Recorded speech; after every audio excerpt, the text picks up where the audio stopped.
Fillon nga e para me Boni Sala.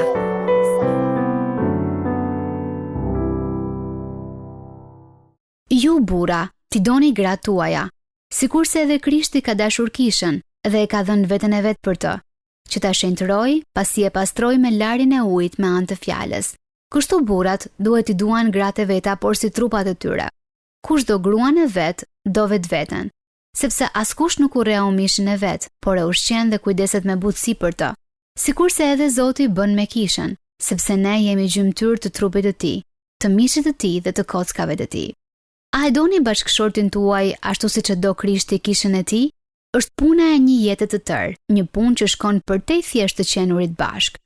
Shoqërimi zbehet dhe rrjedh mestinët, situatat, emocionet dhe rritjen. Kjo është arsyeja pse beslidhja e Krishtit me pasuesit e tij, ajo që ne e quajmë trupi i Krishtit, është modeli ynë për të eksploruar martesën midis mashkullit dhe femrës. Për ata që thirren në martesë, dëshira për martesë nuk është një lloj mashtrimi i krijuar nga Perëndia për t'u mësuar të vërtetat vështira. Në fakt, betejë e gjinive dhe vënia përballë burrave dhe grave është një keq interpretim katastrofik i projektimit të beslidhjes. Përkundrazi, martesa është përmbushje e dizajnit në të cilin dy njerëz bashkohen për të qëndruar në harmoni me njëri tjetrin. Kur Perëndia krijoi Adamin dhe Evën, Perëndia krijoi një lidhje shoqërie, duke i dhënë Adamit një ndihmë që i leverdis. Eva ishte një homologe e njëjtë, përkrah dhe përballë bashkëshortit të saj. Ky bashkim i burrit dhe gruas në një mish të vetëm është pasqyrimi i prejardhjes së njëjtë. Dhe ajo prejardhje është Zoti.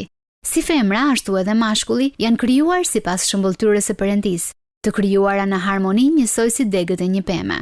Jo gjithmonë shohim modele të mira të këtij uniteti në martesë nga familjet, miqt, kishat ose përvoja jon. Martesa quhet një mister i madh. Prandaj e shohim dashurinë e Perëndisë për ne si modelin e pastër, ku përpiqemi ta kuptojmë këtë mister dhe kemi nevojë për ndihmën e tij për ta jetuar. Ndoqët një moment reflektimi nga Boni Sala. Fillon nga e para me Boni Sala.